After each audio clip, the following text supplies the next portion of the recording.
Halo guys, selamat datang kembali di channel gua Irfan Akbar 67. Jadi dalam video kali ini nih, seperti biasa gua bakal bahas novel yang belum ada animenya.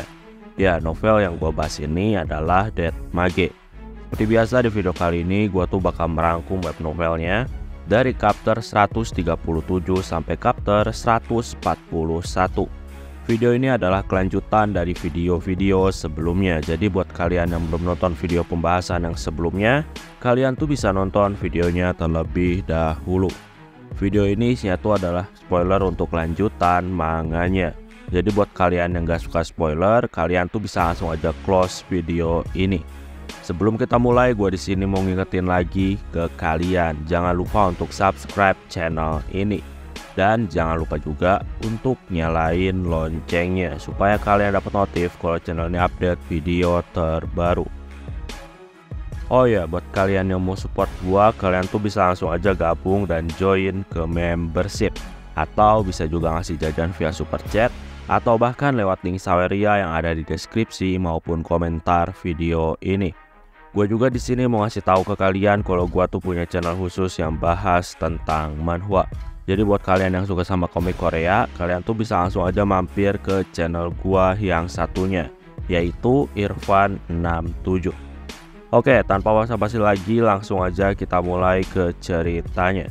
Jadi kisah dimulai dari Vandaru yang saat ini menyembuhkan para orcs yang terluka. Kemampuan Vandaru ini sangat dikagumi. Bahkan Vandaru tuh gak cuma menyembuhkan. Jadi kalau misalkan ada sebuah kutukan itu dihapus sama Vandaru. Saat ini juga ada adegan di mana Vandaru dan Budarion ngomongin tentang perang. Vandaru di sini ngasih tahu kalau dia dan pasukannya tuh bisa aja dengan mudah memusnahkan Raja Bugitas.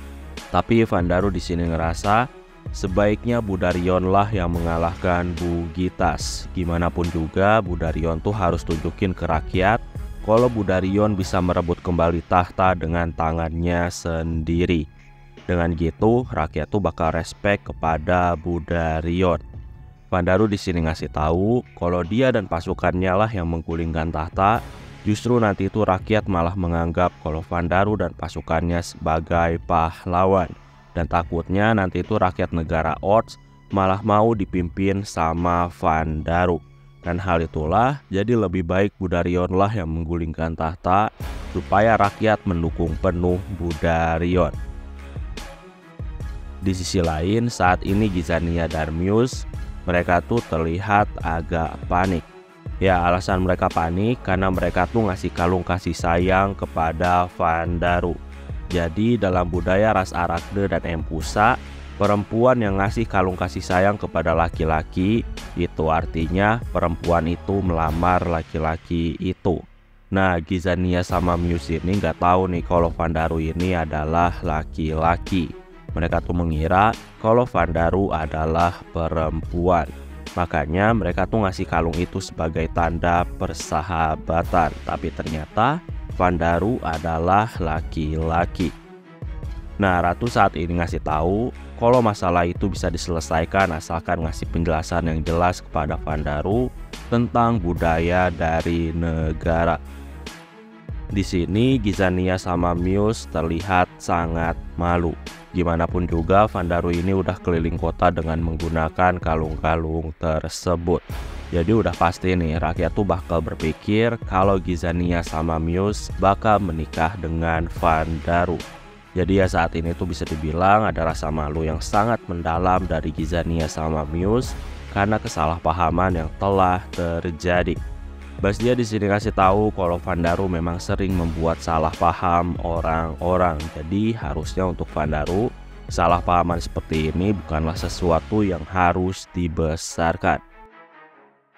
Saat ini juga Gizania di sini ngasih tahu ibunya kalau dia tuh bakal ikut dengan Vandaru. Terutama kalau misalkan mau menaklukkan dungeon Trial of Zakat. Nah, di sini masih terus ngobrolin nih tentang dungeon Trial of Zakat. Nah, ternyata ada beberapa perbedaan pandangan tentang dungeon ini. Jadi bagi dunia luar atau lebih tepatnya orang-orang yang ada di luar wilayah ras Dewi Vida berada, bagi mereka dungeon itu sangat berbahaya dan pasti memakan korban jiwa. Nah, sedangkan bagi orang-orang yang ada di wilayah Ras Dewi Vida, bagi mereka walaupun dungeonnya memang sangat sulit, tapi untuk Ras Dewi Vida tuh bisa dibilang gak ada yang mati. Jadi gak memakan korban jiwa. Nah, bagi orang-orang luar di luar wilayah Dewi Vida, kalau misalkan berhasil menaklukkan dungeon itu, maka mereka tuh bakal dianggap sebagai reinkarnasi dari Bellwood. Sedangkan bagi orang-orang yang ada di wilayah Dewi Vida yang berhasil menaklukkan dungeon bakal dianggap sebagai reinkarnasi Zakar. Ya, intinya ada beberapa perbedaan pandangan terhadap dungeon Trial of Zakar. Nah, di sini obrolan balik lagi ngomongin Vandaru. Ratu di sini ngasih tahu kalau dia tuh nggak masalah kalau misalkan Gizania tuh mau menikahi Vandaru. Gizania di sini tuh ngerasa nggak enak karena ada banyak cewek yang mau menikah sama Vandaru. Bastia di sini jelasin kalau Talosem tuh nggak masalah dengan konsep poligami.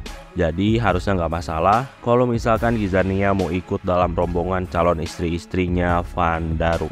Nah, di sini mendengar itu, Muse di sini ngasih tahu kalau dia juga tertarik untuk ikut dengan Vandaru dan gak masalah menjadi istri Vandaru. Muse di sini ngerasa kalau misalkan dia ikut Vandaru, dia tuh mungkin bisa berkembang dalam hal kekuatan atau mungkin hal lain.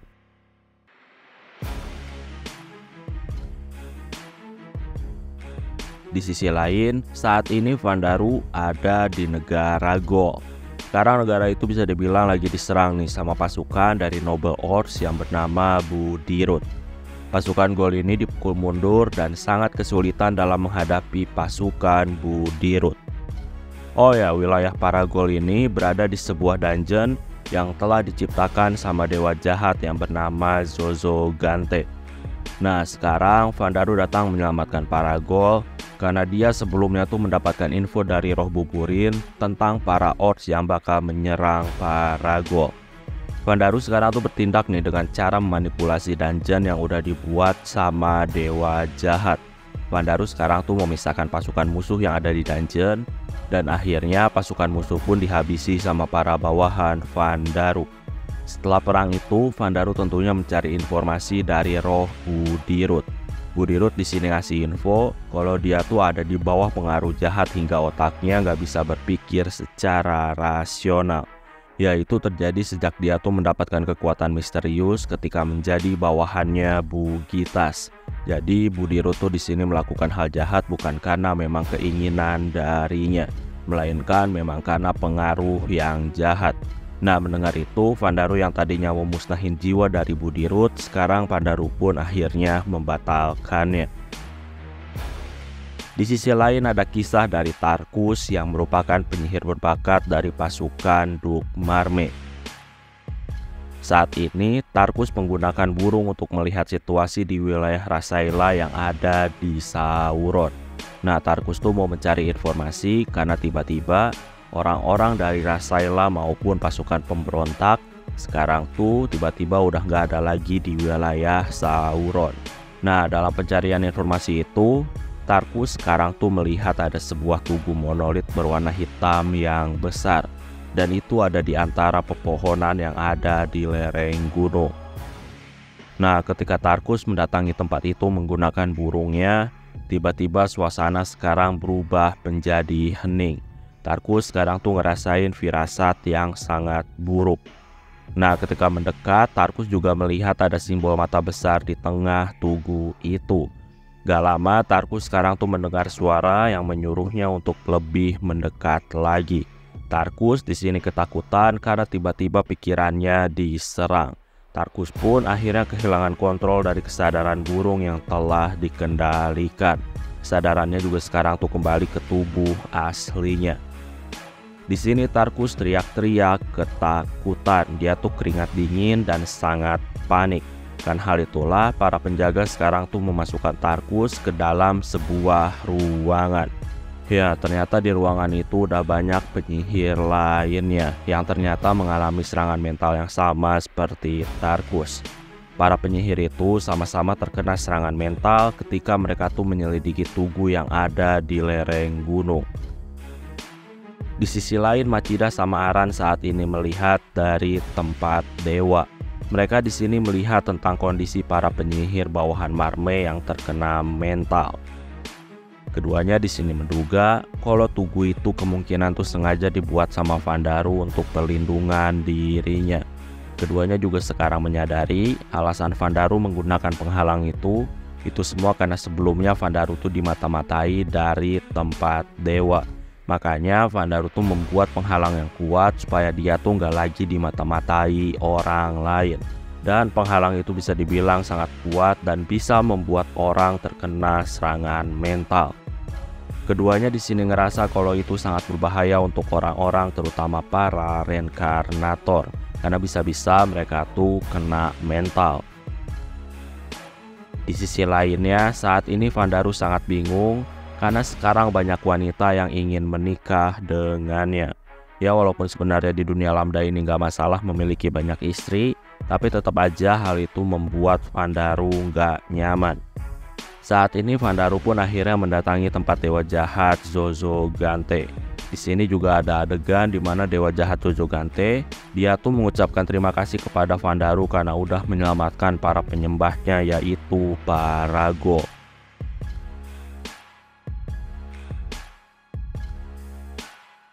Zozogante di sini tuh nawarin perlindungan ilahi sebagai bentuk dari rasa terima kasih.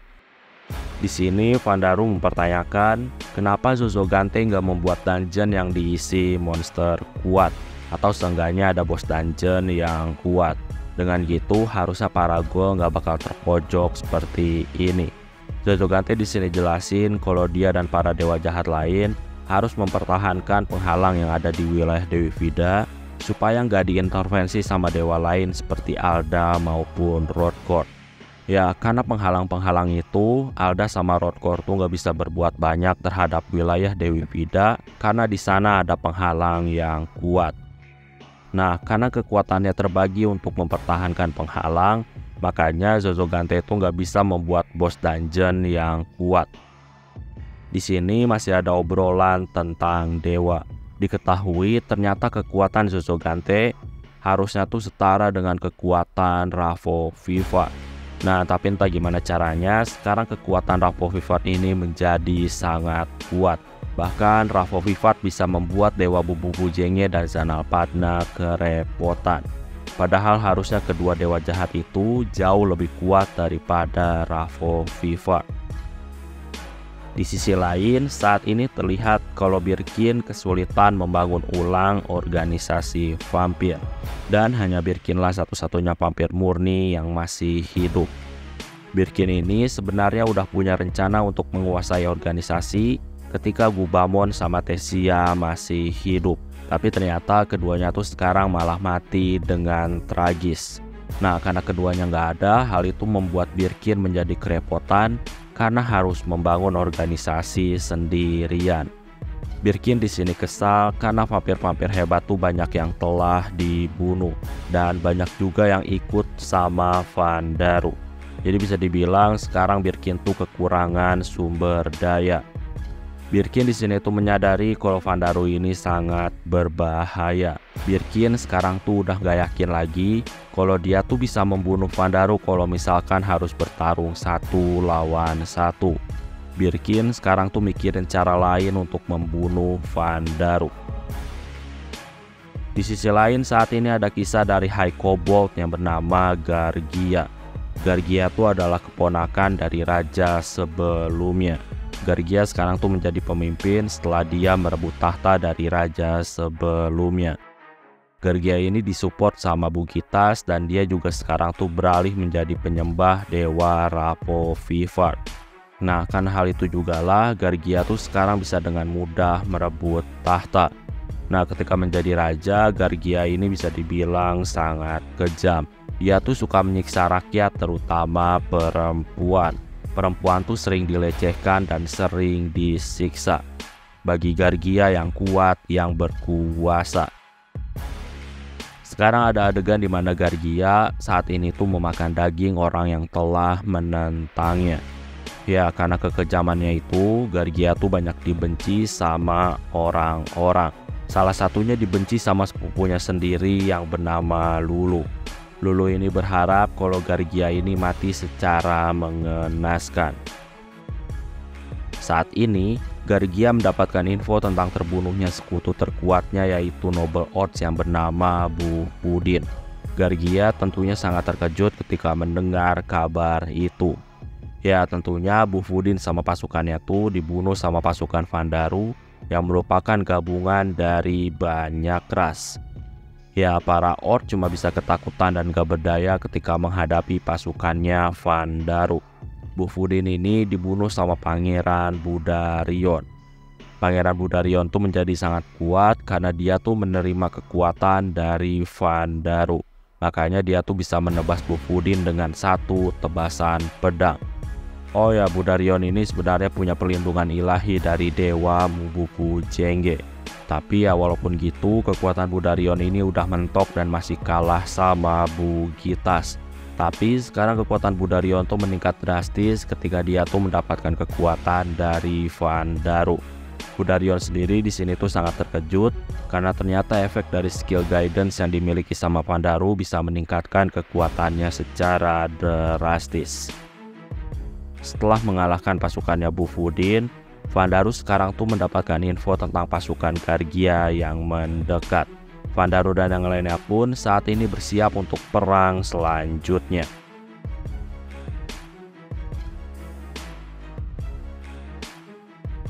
Ketika mendengar Bufudin terbunuh, Gargia di sini tuh langsung memerintahkan para bawahannya untuk segera berperang. Gargia di sini tuh ngumpulin para High Kobold yang gak setia padanya. Dan Gargia tuh mau kalau mereka ikut berperang di garis depan. Ya Gargia ini mau ngumpulin para budak atau para pemberontak dari negara Kobold untuk dijadiin perisai daging miliknya. Pasukan pemberontak tentunya tuh nggak bisa menolak karena keluarga mereka diancam. Gargia di sini tuh ngerasa kalau rencana yang dia miliki adalah rencana yang jenius. Jadi selain bisa menghabisi para pemberontak, Gargia juga yakin bisa menghabisi musuh-musuh yang bakal menyerang. Nah, Gargia di sini tuh sangat pede bisa menang. Gak lama tiba-tiba dari bawah tanah muncullah Vandaru. Vandaru juga di sini tuh menggunakan sihir untuk menciptakan sebuah dinding besar yang memisahkan pasukan pemberontak ras Kobold dengan pasukan Gargia. Gargia di sini tentunya terkejut dengan hal itu. Tapi Gargia di sini langsung ngasih perintah untuk segera langsung membunuh Vandaru. Pasukan Gargia sekarang menembaki Vandaru dengan banyak panah. Serangan-serangan itu tentunya bukanlah masalah bagi Vandaru. Vandaru sekarang tuh menciptakan tengkorak-tengkorak yang besar yang tercipta dari api hitam, petir, dan es untuk menghalangi segala serangan panah. Selain itu, serangan itu juga membuat beberapa pasukan Gargia saat ini terbunuh. Saat ini banyak jeritan menggema di medan perang. Beberapa pasukan Gargia sekarang juga saat ini tuh ketakutan dan melarikan diri. Vandaru di sini tuh terlihat sangat kecewa sama dirinya sendiri. Bagi Vandaru sangat sulit membunuh musuh dalam jumlah besar tanpa harus merusak barang-barang yang dimiliki sama musuh. Ya Vandaru tuh berusaha sebisa mungkin untuk gak merusak barang-barang dari musuh. Karena bisa dibilang barang-barang dari musuh itu bisa dimanfaatkan untuk hal lain. Di sisi lain, saat ini Gargia sama pasukan elitnya tentunya sangat terkejut ketika Vandaru membunuh pasukannya dengan mudah. Gargia di sini menyadari kalau Vandaru ini adalah sebuah ancaman yang nyata. Tapi walaupun gitu, Gargia di sini tuh nggak gentar dan dia tetap mau berperang. Gargia di sini tuh meyakini kalau Vandaru tuh harusnya udah sangat lelah dan kehabisan banyak mana. Ya gimana pun juga memusnahkan banyak pasukan, bagi Gargia hal itu nggak mungkin menggunakan mana dengan jumlah yang sedikit. Jadi udah pasti Vandaru udah menggunakan banyak mana dan pasti saat ini kelelahan. Nah dengan penuh keyakinan Gargia tuh sekarang memerintahkan 6 pasukan elitnya untuk segera membunuh Vandaru beserta bawahannya. Saat ini Vandaru mengubah dirinya menjadi gerbang raksasa dan kemudian dari sana muncul banyak pasukan gabungan dari banyak ras. Saat ini pasukan elit Kobold mereka tuh hanya bisa tercengang karena tiba-tiba muncul musuh dalam jumlah yang banyak. Pasukan Vandaru sekarang tuh menyerang musuh dan mulai menjatuhkan banyak kobold. Di sini ada adegan di mana kelompok Kasim yang merupakan manusia, mereka tuh sekarang berhasil membunuh musuh. Oh ya, manusia tuh bisa dibilang sering dianggap sebagai ras lemah sama ras lain. Makanya sangat luar biasa ketika manusia bisa mengalahkan High Kobold. Di sisi lain, Budarion saat ini meyakinkan para budak dan para pemberontak dari ras Kobold untuk segera ikut bergabung dengan pasukannya Budarion. Budarion di sini menjanjikan kemenangan. Karena ada harapan, para pemberontak dari ras Kobold pun saat ini terlihat sangat bersemangat dan mereka pun akhirnya berperang melawan pasukan Gargia. Di sisi lain, Gargia saat ini tuh menyadari kalau dia udah sangat terpojok. Tapi walaupun gitu, Gargia di sini tetap memutuskan untuk menghadapi Vandaru secara langsung. Gargia ngerasa kalau pemimpinnya dikalahkan, maka semuanya selesai. Gargia juga di sini tuh memanggil roh pelindung yang diberikan sama dewa Ravo Vivat. Gargia sekarang terlihat menyerang dengan sangat ganas. Tapi ya sayangnya segala serangan Gargia ini sulit untuk menembus pertahanannya Vandaru. Tapi walaupun gitu, Gargia masih terus berjuang untuk menghancurkan pertahanan cangkang iblis Vandaru. Gak lama terlihat kalau Vandaru ini keluar dari cangkang. Vandaru di sini salut karena ternyata Gargia bisa menembus sedikit pertahanan cangkangnya.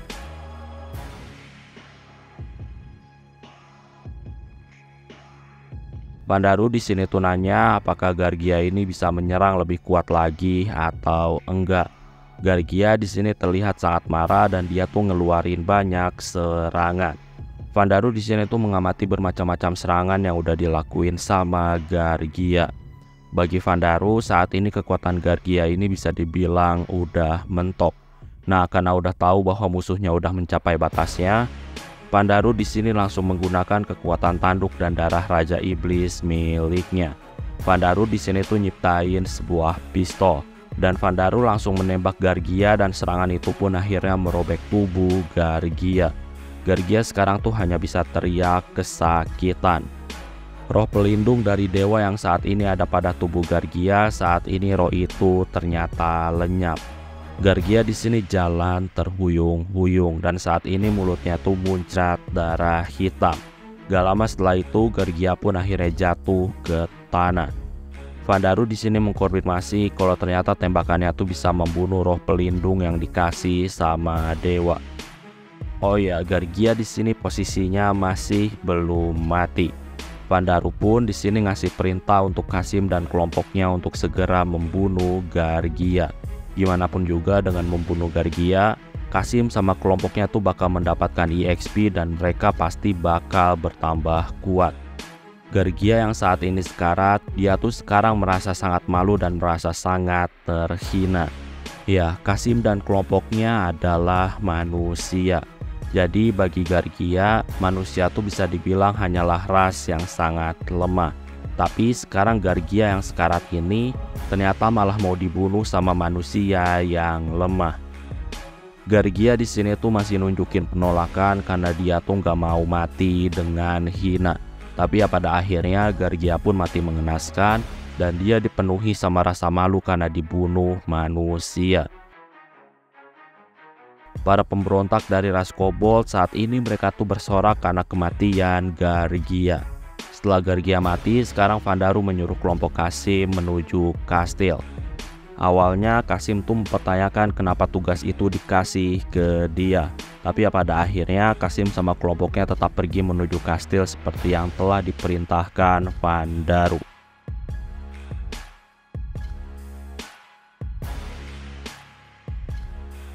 Oke, sebelum gua akhiri videonya, gua di sini mengucapkan terima kasih ke kalian karena udah mau join ke membership. Jadi terima kasih I Love Ship, Dunia Fun, Rev, Renada Wijaya, Sano, Sukasa, Aditya Dharma Putra, Isam Prayogo, Friyatama, Dino Bagus, AS, Ma'arif, Sasuga Kuasama, Raka Putra Utama, Fernando Chandra, Nael, Ragil Belhaki, Sharin Senju, dan Penster. Sekali lagi gue ucapin terima kasih ke kalian karena udah mau join ke membership. Oke, kayaknya cukup untuk video pembahasan kali ini. Terima kasih karena udah nonton video ini sampai habis. Jangan lupa untuk subscribe, like, dan yang paling penting adalah jangan lupa untuk share video ini ke teman-teman kalian. Sampai bertemu kembali di video-video selanjutnya. Terima kasih.